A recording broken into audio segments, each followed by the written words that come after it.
Hanggang saan naaabot ang 20 pesos mo? Magkakasya ba yan para sa isang disenteng meal?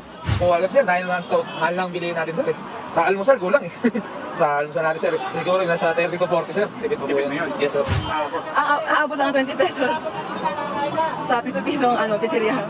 Technically ngayon nga po hindi nakasya yun sa isang pack. Pero 20 pesos per meal, ang standard na sa kalendarya is aabot ng 65. That's like thrice ng 20. So hindi siya kakasya obviously. Base sa datos ng National Economic and Development Authority o NEDA noong 2023, may ituturing kang food poor kung 20 pesos lang ang afford mo sa kada agahan, tanghalian at hapunan. Pero kung meron kang higit 64 pesos, pambuong araw o higit 21 pesos kada meal, abay hindi ka na rin mahirap? Pinalaga naman yan ng mga kapatid natin. Lalo pat kabilang na lang sa mga pagkain mabibili mo sa halagang 20 pesos, ang 2 hanggang 3 piraso ng itlog, isang pack ng instant noodles o di kaya 4 na piraso ng pandesal. Kamakailan niya kinwestiyon na naging pahayag ng NEDA sa Senado. Paliwanag ni Socio-Economic Planning Secretary Arsenio Balisacan, hindi binabago ang threshold o batayan na may mahirap para matrack kung may epekto ba ang mga programa ng gobyerno sa kahirapan. Pero aminado si Balisacan na kailangan na nga itong i-review lalo't pataas ang inflation.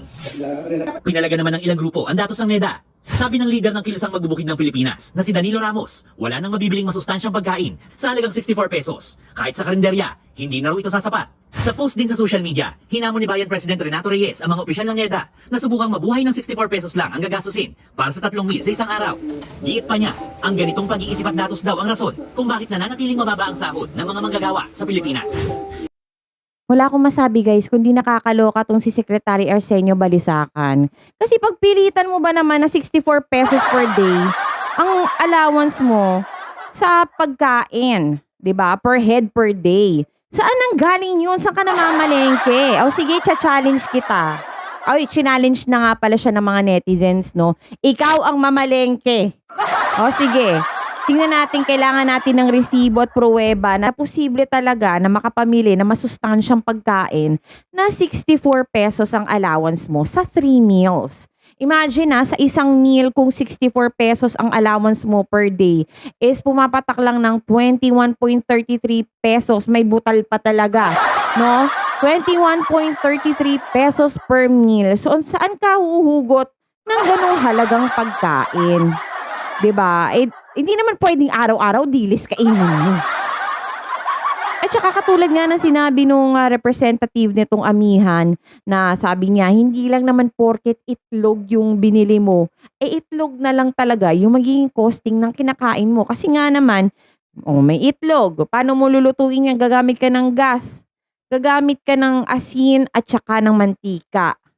Kailangan mo rin isama sa costing yun.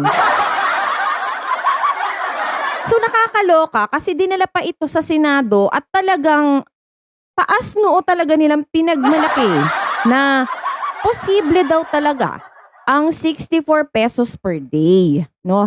At meron pa nga silang pinaglalaban doon na ang isang noodles daw ay nagkakahalaga lamang daw ng 7 pesos. Dear, saan ka namimili? Mag-grocery ako dyan, papakyawin ko yung laman ng tindahan yan. Diba? Tapos sabi pa niya doon na isang kape daw ay nagkakahalaga lang daw ng 4 pesos. Saan yun?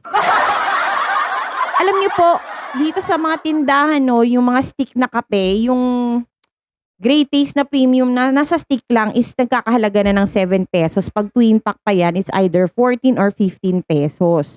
'Di ba? Siguro ang sinasabi nila doon is yun yung papatak kapag bumili ka ng isang pack. Kasi 'di ba pag isang pack ng mga stick na kape is nagkakahalaga lang siya ng 61 divided by 36.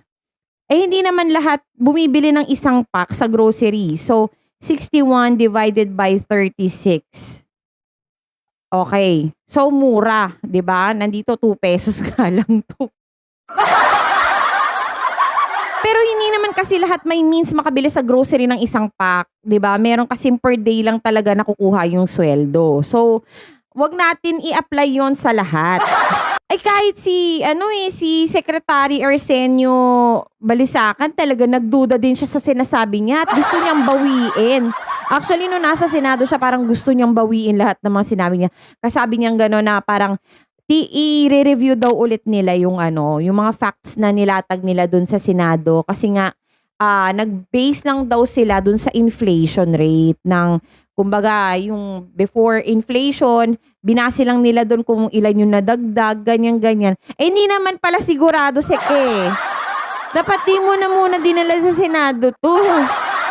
Ang dami tuloy nag-react na netizens. Di ba? Tamang-tama nga naman yung reaction ng netizen na to na sabi niya, ginagawa lang daw basihan yan kasi nga just to conceal kung gaano kababa ang salary dito sa Pilipinas. Di ba? Totoo nga naman yun. Kasi parang dahil nga ganyan, pinapalabas nila dahil kaya naman makasurvive ng ganito, 64 pesos per day na 21 pesos per meal, pwede na tayo sa bare minimum na sweldo, which is napaka-unfair naman nun. Okay na tong ganito, makakasurvive na kayo. Pinapalabas nila na mababa ang bilihin, kaya mababa din yung sweldo. 'Di ba? Which is, ewan ko, napaka-ano ng Pilipinas. Kaya tingnan nyo, ang dami nagre-rely lang sa itlog.